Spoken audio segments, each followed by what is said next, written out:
The Kingdom Hearts series is in its longest drought yet. You know the feeling of walking in a desert with no water? Where your brain just starts making stuff seem real because you're in this dehydrated delusion. With Kingdom Hearts, there are currently 2 confirmed titles in development. We got the major Kingdom Hearts 4 acting as the next console venture, then we have Kingdom Hearts Missing Link, the newest mobile title in the series. Both were revealed back in April of 2022 as part of the 20th anniversary of the Kingdom Hearts series. But at this time, we've basically received little to no information about these games. And if you're a Kingdom Hearts fan, droughts are a fairly common part of the experience. I remember the early days of Kingdom Hearts 3 where we were clinging for any little bit of information. But the drought we are experiencing now is something different, and I wanted to explore the entire thing. Of course, this video can be made immediately void the moment we get a trailer or something, or a full release of Missing Link, but I want to highlight this time, as it's the longest period we've gone without any new Kingdom Hearts anything. Before I jump into it, let me know in the comments. What are you looking forward to more, Missing Link or Kingdom Hearts 4, and why? I know most are going to say Kingdom Hearts 4 because it's supposed to be the next big game, but I know the mobile gamers are eager to get this new spin-off in their hands. Also, while you're down there, please be sure to hit that like button, it helps the channel out big time. Although out of these 2 titles, Kingdom Hearts Missing Link is the most interesting. For starters, Kingdom Hearts Missing Link is the next title to release for the series on iOS and Android. It's here to bridge the gap between the other 2 mobile games, Union Cross and Dark Road. Although unlike those titles, this one is built with a 3D combat system in mind. Just by looking at it, this game is going to be a lot more complex than the older mobile games. Back in January of 2023, there was a closed beta for Japanese players. 1,000 users were able to experience the game for a limited time, not offering any new story content, but focusing more on the explorative gameplay and raid battle mechanics. With a functional version of this game out there, it felt like the game should have been right around the corner. Or at least an open beta would have happened around the globe to test the servers. But the closed beta was the final bit of Kingdom Hearts news we received. It's currently September, making it 8 months since we got something new. Now, 8 months might not seem a long time in the game development world, but I do think it's strange how we've literally heard nothing at all. The Kingdom Hearts social media pages are pretty dead, and there's no news when Missing Link is going to hit the public. It's really taking its name super seriously. Maybe this is just some incredible marketing stunt or something? When Kingdom Hearts 3 was announced in 2013, the next time we saw it was at D23 later that year. And even when Kingdom Hearts 3 was being developed, we saw a bunch of different announcements. We got all the collections with Kingdom Hearts 1.5, 2.5, and 2.8, with 2.8 featuring a brand new playable section with Aqua, and then we got Kingdom Hearts Union Cross. While a lot of people give this game slack because of how it decided to distribute the story, the episodic release of content did make that wait for Kingdom Hearts 3 even easier. We were given small world building tidbits and unlocking all these new characters, all while Kingdom Hearts 3 was cooking in the background. You gotta remember, there was a Kingdom Hearts release for almost every year before Melody of Memory came out. That game dropped in 2020 and is still the last Kingdom Hearts game out there. There was also Dark Road that released that year, and the game finished in 2022 if you want to count that. With that game concluded, Missing Link was supposed to be the game to fill in that gap, giving us small content bumps so Kingdom Hearts 4 can keep cooking in the background. And it will likely still do this when the game finally releases. But that's the thing, where did Missing Link go? Once the closed beta was over, Nomura put out a statement talking about the game's progress, saying 70% of the features had been implemented, 50% of the UI, and 0% of the main story. I also learned that Nomura is an Android user.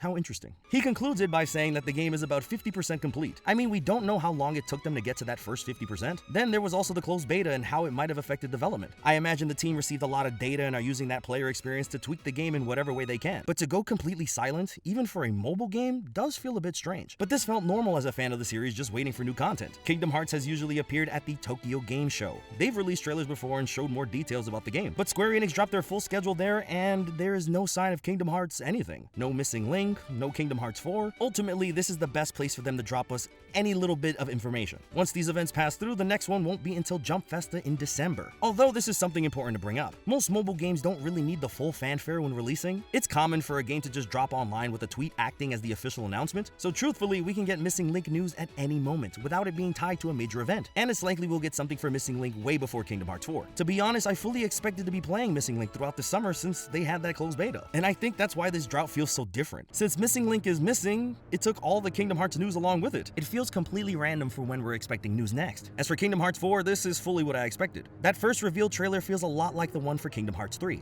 It more so just acts as a concept of what the game is going to look like rather than being actual gameplay. We know nothing about this game outside the story stuff we got from Melody of Memory. It didn't feel like a product that was close to completion, but rather a big announcement for the developers that they wanted to make for the series' 20th anniversary. Maybe the game was announced too early?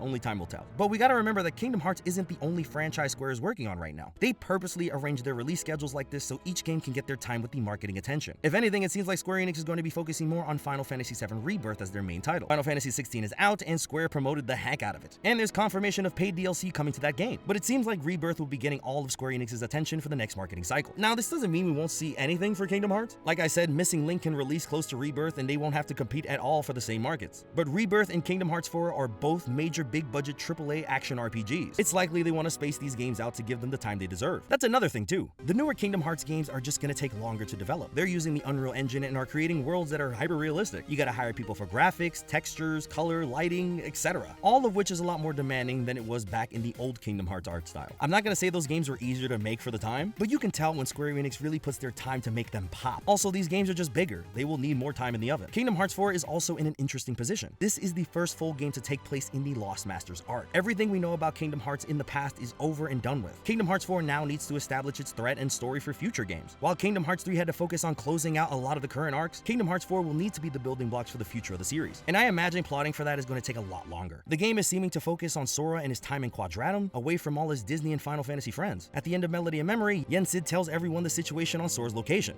At this point in the story, all of the characters are searching for him. With Riku now knowing his exact location, it's likely everyone else stopped their search. Before that though, I remember thinking this is the perfect setup for non-numbered Kingdom Hearts titles. We can play as all the other characters searching for Sora throughout the world, but that doesn't seem likely since they know exactly where he is. Ideally, I think we'll get more non-numbered Kingdom Hearts games after Kingdom Hearts 4 does all the setting up. We'll really get to see where our characters are and maybe be introduced to new ones along the way. We also live in a different gaming space when compared to the time of Kingdom Hearts 2 and Kingdom Hearts 3. Handheld devices like the DS and PSP don't even exist anymore. Now, most of our gaming experiences are allocated for mobile games or console games. Those games on those handhelds were able to give us new stories while bridging together to the next super big one. I imagine the gap between Kingdom Hearts 4 and Kingdom Hearts 5 will have a lot more stories to tell when compared to right now. For now though, we are just sitting in silence. We're all kind of feeling this drought since there's always been something for Kingdom Hearts, a minor story update in a phone game or developer interview. This is the first time we are sitting in complete darkness, with no answer of when our Keyblades will swing next. It does remind me a lot of the old Kingdom Hearts 3 days, and there's something special about the brain rot that we're all collecting trying to figure out what's going on. I mean, I'm not too worried about it. We'll get new content when it's ready to be shown. There's also like a plethora of other games out right now that have completely sucked up all my gaming attention. I'm looking at you, Pikmin 4. You masterpiece, you. Hopefully the drought will come to a close soon, and I imagine it will be a full reveal of Missing Link, or maybe another closed beta for worldwide players, and Kingdom Hearts 4 will show up when Rebirth is starting to show itself out. At the end of the day, we'll get new content eventually. Most of the videos we've posted in the last year have been generally retrospective content instead of news, and you've really shown your support for these, and I cannot thank you enough, showing that we can still thrive when there's literally nothing going on. Yada best.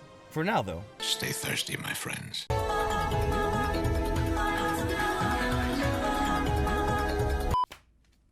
This is the sound of me stepping into my closet, trying to record this video because New York City is so goddamn loud. So that's what this is right now. I'm crawling into a dark crevice and I'm closing the door behind me as I perch up my mic now and crisscross applesauce. Closing the door.